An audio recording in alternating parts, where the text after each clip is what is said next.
బెంగళూరులో జరిగినటువంటి రేవ్ పార్టీలో అటు ఎంతోమంది సెలబ్రిటీస్, ముఖ్యంగా తెలుగు ఇండస్ట్రీకి సంబంధించినటువంటి నటీనటులు ఎంతోమంది ఉన్నారనేది ప్రస్తుతం జోరుగా ప్రచారం జరుగుతుంది. దీంట్లో కొంతమంది సంబంధించినటువంటి తెలుగు నటులు కూడా ఉన్నారు. అసలు ఈ రేవ్ పార్టీలకి ఎందుకు వెళ్తున్నారు, ముఖ్యంగా మా అసోసియేషన్ సంబంధించి ఇట్లాంటి వాళ్ళని ఏమన్నా చర్యలు చేపడతారా ఏంటి అనేది ప్రస్తుతం మనతో సినీ నటి కరాటే కళ్యాణి గారు ఉన్నారు.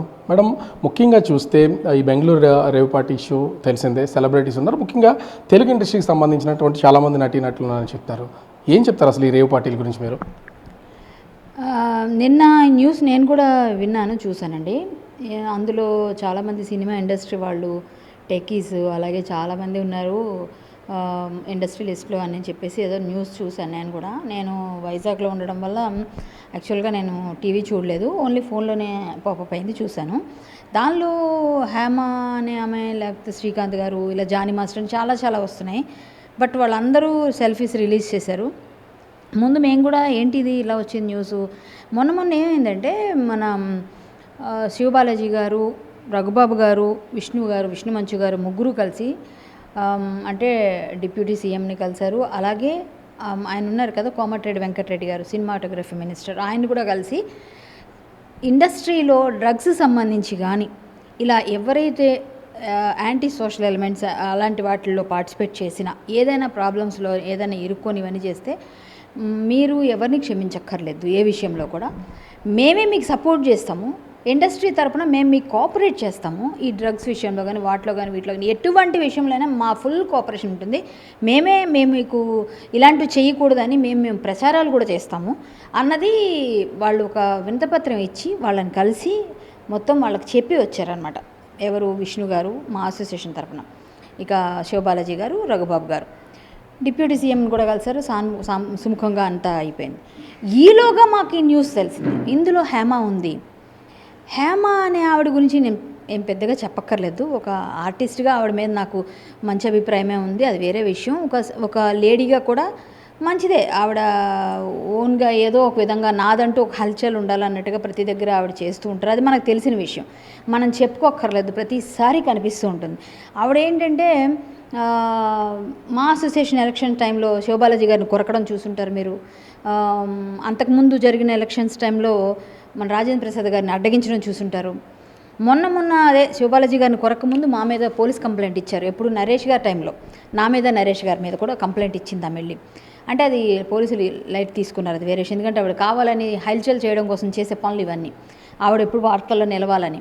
సో నా మీద ఎందుకు కంప్లైంట్ ఇచ్చిందంటే, నేను ఓటు వేయొద్దని ఆవిడ పర్సనల్గా అందరికీ వాట్సాప్ గ్రూప్స్లో చెప్పింది. ఏంటి, కరాటే కళ్యాణ్ ఓటు వేయకండి మీరు ఎవరు కూడా అని చెప్పేసి. ఆ ఓటు వేయొద్దని ఎప్పుడైతే చెప్పారో నేను అది తెలుసుకొని, నువ్వు నా గురించి పర్సనల్గా చెప్పాల్సిన, ఎవరైనా గెలవాలి కానీ కరాటే కళ్యాణ్ గెలవకూడదు అని ఎందుకు చెప్తున్నావు అంటే, మీ ప్యానల్కే నేను వేయొద్దన్నాను, నా ప్యానల్కి వేయమన్నాను. ఆవిడ నాతో ఫైట్ చేసి తర్వాత ఈవిడ ఇలా చేస్తుంది అలా చేస్తుందని మేము వాగ్వాదంలో మాట్లాడితే నా మీద కంప్లైంట్ ఇచ్చింది ఆవిడ వెళ్ళి, నన్ను ఇలా అన్నది అలా అన్నది అని. అసలు ఆవిడ ఎందుకు కంప్లైంట్ ఇచ్చిందో ఆవిడకే తెలియదు, ఎందుకు మాట్లాడిందో తెలియదు. ఓటు వేయొద్దని చెప్పేసి అట్లా చెప్పి ఇట్లా చెప్పి మాట్లాడేసి ఆవిడ ఏదేదో అనేసుకొని, సరే మాకు ఓటు వేయొద్దన్నావా, నువ్వు గెలుస్తావా గెలవా పక్కన పెట్టేద్దాం. తర్వాత ఒక ఇంటర్వ్యూ చూశాను. ఎప్పుడు చూశాను అంటే నిన్న అయిన తర్వాత హేమ అని కొడితే వస్తున్నాయి కదా మొత్తం అన్నీ ఆవిడే పాపపోతుంటే, అప్పుడు నాది ఆవిడది కూడా, ఆవిడ నా గురించి ఫోటో వేసింది, నా ఫోటో వేస్తుంది ఏంటని చూస్తే నన్ను కూడా ఆవిడ పాయింట్అవుట్ చేసి ఒక ఇంటర్వ్యూ ఇచ్చారు. ఆ ఇంటర్వ్యూలో కరాటే కళ్యాణి ప్యాకాట ఆడుతూ పట్టుబడ్డది, నువ్వు చేసేది ఇలాగా, నువ్వు అలా చేసావు ఇలా చేసావు. ఇప్పుడు ఈవిడ చేసింది ఏంటండి, హైదరాబాద్లో కట్టడి చేసేసారు కాబట్టి రేవ్ పార్టీస్ కానీ లేకపోతే డ్రగ్స్ కానీ వీటి మీద కొంత నిఘా ఉంది కాబట్టి వాళ్ళు బెంగళూరు వరకు వెళ్తున్నారు అనుకోవచ్చా? ముఖ్యంగా సినీ తారలో హేమ లాంటి వాళ్ళు దొరికిన తర్వాత ఒక వీడియో రిలీజ్ చేశారు, అది కూడా ఫేక్ అని తెలుస్తుంది. ఏమంటారు దీని మీద? అదే చెప్తున్నాను కదండి, ఇప్పుడు ఆవిడ ఫేక్ అనేది నేను ఫస్ట్ నుంచి తీసుకొస్తున్నాను మీకు, అంటే లింకప్ చేస్తున్నాను నేను ఫస్ట్ నుంచి. ఆవిడ అన్నింటిలోనే ఫేక్గానే వచ్చేసి ఫేక్గా మాట్లాడేసి, నేను హల్చల్, నేను పెద్ద ఇండస్ట్రీని అంతా కాపాడుతున్న మహిళని, నన్ను తప్ప ఎవరు దాటి వెళ్ళలేరు అన్నట్టుగా చేస్తుంటుంది ఆవిడ వీడియోస్. ఇప్పుడు ఏమైంది, ప్రతి ఒక్కరి మీద బురదీసావు, ప్రతి ఒక్కరి మీద అన్నావు. ఈరోజు నువ్వు చేసిందేంటి, డ్రగ్స్ అక్కడ ఉన్నాయట, ప్లస్ రేవ్ పార్టీ అంటేనే చాలా వరస్ట్ అంతా ఉంటారు, గ్యాంగ్ అంతా ఏంటంటే తాగి తిరిగి ఊగి ఇంకేమీ చేస్తారో కూడా చెప్పుకోలేనంత ఉంటుంది అక్కడ. సరే రేవ్ పార్టీ సరదాగా బర్త్డే పార్టీస్ అన్నీ అలవాటు, పబ్ కల్చర్స్ అంటే బెంగళూరు ఇక్కడ కట్టడి చేశారు. హైదరాబాద్ చాలా గట్టిగా ఉంది నిఘా కాబట్టి మీరు బెంగళూరు వెళ్ళారు, బెంగళూరులో కూడా చేశారు. దానికి ఏవో రూల్స్ రెగ్యులేషన్స్ ఏవో పెట్టారట, దాని ప్రకారం ఈవిడ కూడా అక్కడ దొరికి చేసిందే తప్పుడు పని, తప్పుడు ప్లేస్లో దొరికి అందరి మీద బురదలేసి ఇప్పుడు ఏంటి ఆవిడ బుకాయిస్తూ సారీ అండి నన్ను అక్కడ ఏదో పిలిచారు పార్టీకి వెళ్ళానని ఒక క్షణం అనేస్తే అయిపోయేదానికి చా నేను మా ఇంట్లో వాళ్ళకి ఫోన్ చేసుకుంటే ఫోన్ ఇవ్వండి అని తీసుకొని నేను సెల్ఫీ వీడియో చేస్తున్నా. మా ఫామ్ హౌస్ ఇది. మీ ఫామ్ హౌస్ ఎక్కడుందమ్మా? నీకు ఫామ్ హౌస్, నీ ఫామ్ హౌస్ ఉంటే నీ పక్కనే భర్త ఉంటాడు కదా, భర్త ఎందుకు చూపించలేదమ్మా నువ్వు? వెంటనే ఫోన్ తీసేసి సెల్ఫీ తీయించేసి అది రిలీజ్ చేసేసి పోలీసులను తప్పుదోవ పట్టించావు, మీడియాని తప్పుదోవ పట్టించావు. అంటే ఎంత పెద్ద తప్పు ఇది. ఇంకో కేసు అంటే నీకున్న పాపులారిటీని నువ్వు అంటే ఇంకా మిస్యూజ్ చేసుకుంటున్నావు అన్ని విధాలుగా. నువ్వు గొయ్యి తీసి దానిలో పడిపోతున్నావు అనమాట. చాలా రాంగ్ అండి ఆవిడ చేసింది నిన్న, చాలా చాలా తప్పది. ఇప్పుడు మా అసోసియేషన్ తరపున నాకు తెలిసినంత వరకు మీరు అన్నారు కదా ఏమైనా తీసుకుంటారా, ఏమైనా చర్యలు అంటే పక్కగా తీసుకుంటారండి. ఎందుకంటే ఇంతకుముందు చాలామందిని సస్పెండ్ చేశారు. డిసిప్లినరీ యాక్షన్ అని ఒకటి ఉంటుంది ప్రతి ఒక్కరిని. ఆవిడ మెంబర్ అంటే ఇంతకుముందు ఈసీ మెంబర్ అవన్నీ చేశారు. ఇప్పుడు వాళ్ళందరూ లేరు కాబట్టి ఇప్పుడు లేకపోయినప్పటికీ మూవీ ఆర్టిస్ట్ అసోసియేషన్లో మెంబర్ ఆవిడ. ఆ మెంబర్స్ అందరికీ కూడా ఖచ్చితంగా ఒక డిసిప్లినరీ యాక్షన్ తీసుకునేటప్పుడు అంతెందుకు ఎన్టీఆర్ గారి విగ్రహాలు ఫైట్ చేస్తే నన్ను కూడా సస్పెండ్ చేశారు మా అసోసియేషన్లో. అంటే నేను తప్పు చేయలేదు, తర్వాత కోర్టు ఓకే చేసింది కాబట్టి నన్ను మళ్ళీ రివోక్ చేశారు నా సస్పెన్షన్. ఎందుకంటే కోర్టే ఇచ్చింది ఆమె తప్పలేదు అని. కానీ ఇప్పుడు నువ్వు చేసింది ఒక డ్రగ్స్ దొరికిన దగ్గర ఒక రేవ్ పార్టీలో ఇది చాలా చాలా అమానుషం. అసలు మా అందరికీ పరుగు పోయేటట్టుగా చేసి ఒక ఆర్టిస్ట్ ఇద్దరు ఆర్టిస్టులు చేయడం వల్ల అందరికీ పడుతుంది కదండి. ఆర్టిస్టులు అంతా ఇంతే, ఆర్టిస్టులు అందరూ తాగుతున్నారు, ఊగుతున్నారు, తిరుగుతున్నారని ఆవిడే చెప్పింది. నువ్వేమో పేకాట్లో పట్టుబడ్డా అని చెప్పి ఈ మాట మళ్ళీ నేను రిపీట్ చేస్తున్నాను కదా. ఒక ఆడపిల్ల మీద నిందేసింది, నువ్వు చిన్న పేకాట విషయం మాట్లాడు కొన్ని తప్పు, అది కూడా నేను మానేసుకున్నా, ఎవడో ఇరికించాడు అప్పుడు అనుకుందాం, అయినా వినరు.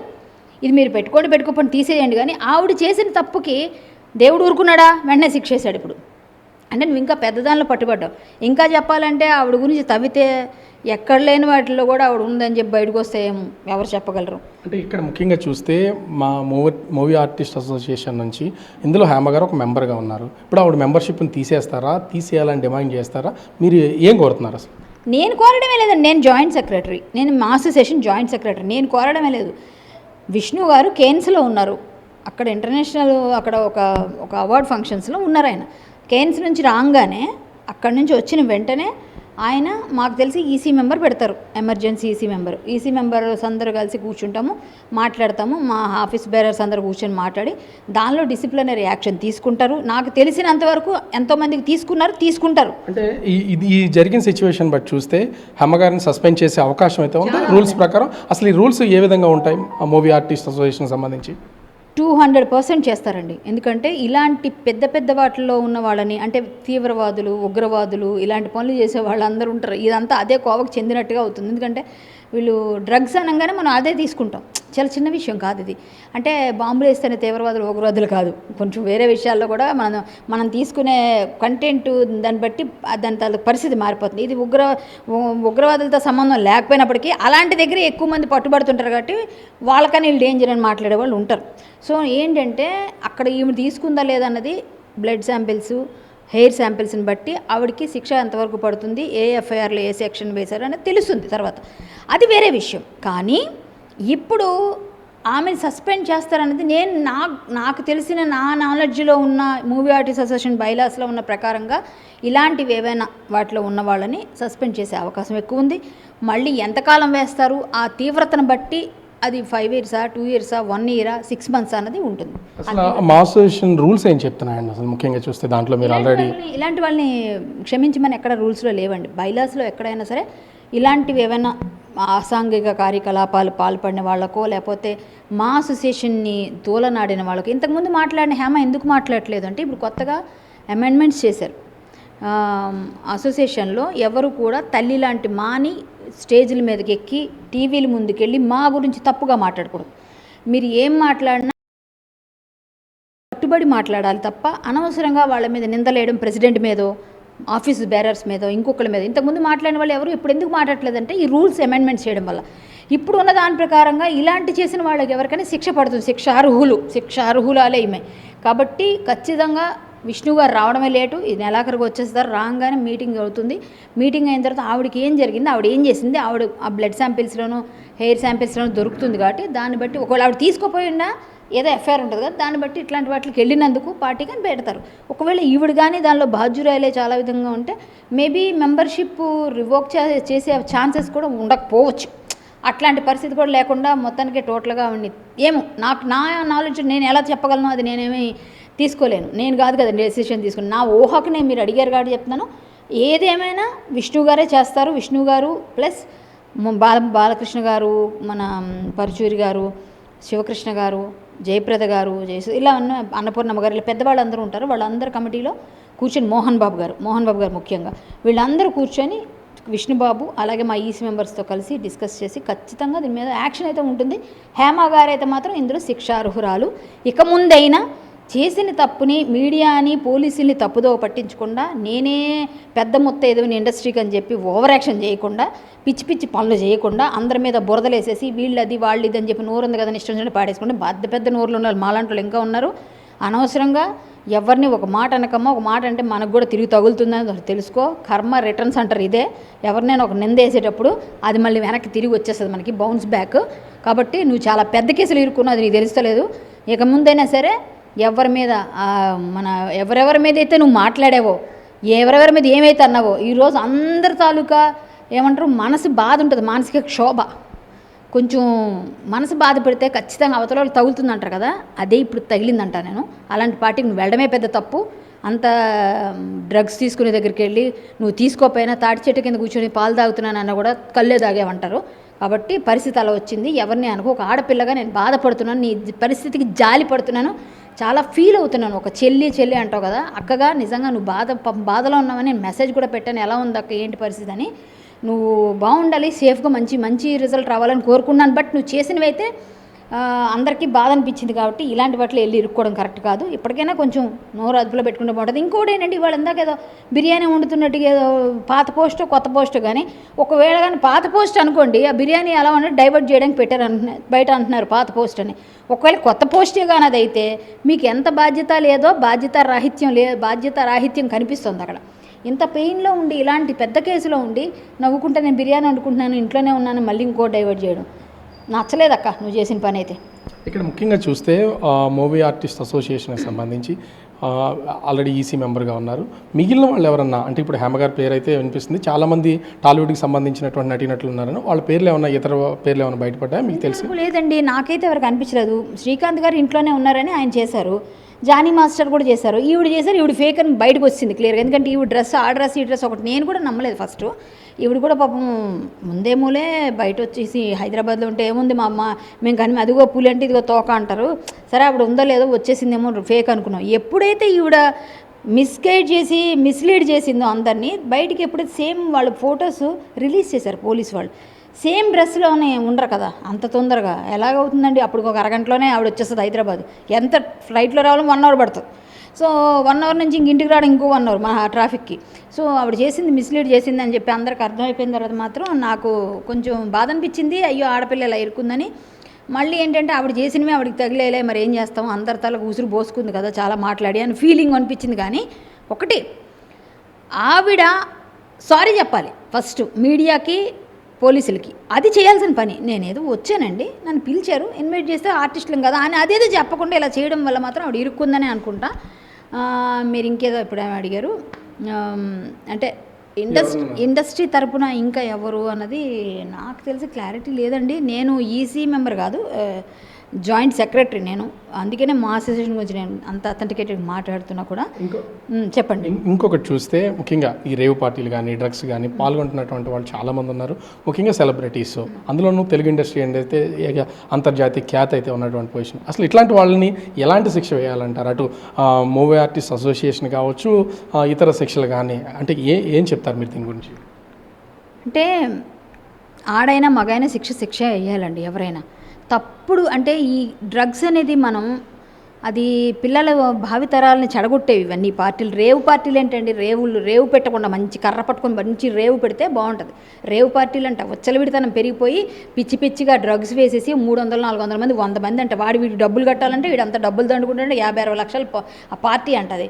ఎందుకండి, చక్కగా నువ్వు అంత ఎంజాయ్ చేయాలనిపించింది, నీకు అంత అలవాటు ఉంది, ఏదో ఉంది, చక్కగా అమ్మా నాన్నతో బయటికి వెళ్ళి సరదాగా ఒక రెస్టారెంట్లో కూర్చొని తినేసి మంచిగా ఏదన్నా మంచిగా ఎంజాయ్ చేయొచ్చు. లేదంటే కులుమనాలో కొడైకెనాల్లో వెళ్ళి 4 రోజులు చక్కగా హ్యాపీగా ఫ్యామిలీని తీసుకొని తిరిగితే ఆ డబ్బులు, ఈ డబ్బులని తాగేసి ఊగేసి ఫుల్ మత్తులో జోగిపోయి ఒకరికొకరు పొడి చేసుకొని తిట్టేసుకొని కొట్టేసుకొని ఏం పార్టీలు అండి ఇవన్నీ.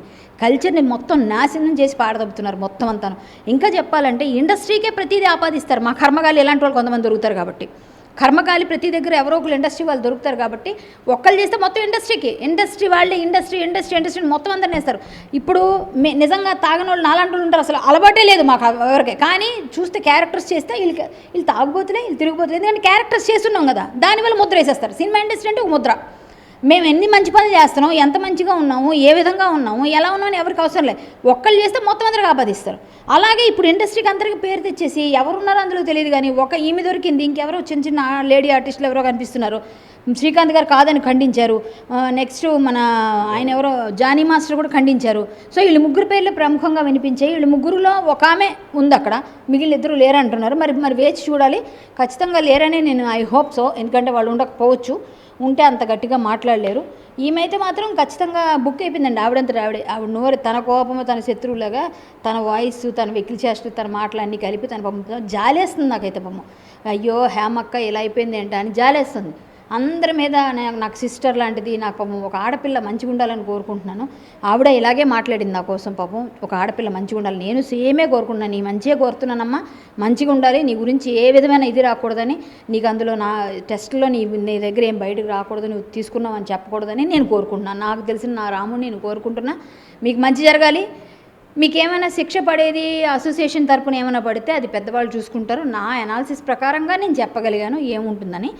మేబీ అందరితో పాటుగా ఎవరిని చేసినా ఎవరైనా ఒకటే, rule is rule for all. కాబట్టి ఆవిడని సస్పెండ్ అయితే కన్ఫామ్గా చేస్తారు, అది నేను చెప్పగలను బల్ల గుద్ది నొక్కి వక్క నుంచి. మొత్తానికి చూడొచ్చు, తెలుగు మూవీ ఆర్టిస్ట్ అసోసియేషన్ నుంచి హేమ గారి మీద ఖచ్చితంగా వేటుపడుద్ది. అధ్యక్షుడు మంచు విష్ణు వచ్చిన తర్వాత దీని మీద చర్యలు తీసుకునే అవకాశం అయితే ఉంటుంది. కానీ ఆ తెలుగు ఇండస్ట్రీకి సంబంధించి ఒకరిద్దరు దొరికినా కూడా మొత్తం ఇండస్ట్రీ మొత్తానికి ఈ డ్రగ్స్ కానీ ఇతర రేవ్ పార్టీ లాంటి వాటిని ఆపాదించి ఆ ఇండస్ట్రీ పరువు పోయేలాగా చేస్తున్నారు. ఖచ్చితంగా హేమ తన నోటి నుంచి వచ్చిన ఒక్కొక్క మాట, ఒక్కొక్క విమర్శ, చేసినటువంటి వ్యాఖ్యలే తిరిగి తనకి కొట్టాయి తప్ప వేరే ఉద్దేశం ఏమీ కాదు. ఇది ఆమె ఎట్లాంటి ఇబ్బందికర వాతావరణం లేకుండా తన బాడీలో ఏ విధమైనటువంటి డ్రగ్స్ శాంపుల్స్ దొరకకుండా బయటపడాలని నేను కూడా కోరుకుంటున్నానని కరాటి కళ్యాణి గారు చెప్తున్నటువంటి పరిస్థితి. కెమెరామెన్ మురళితో రాజు, బిగ్ టీవీ, విశాఖపట్నం.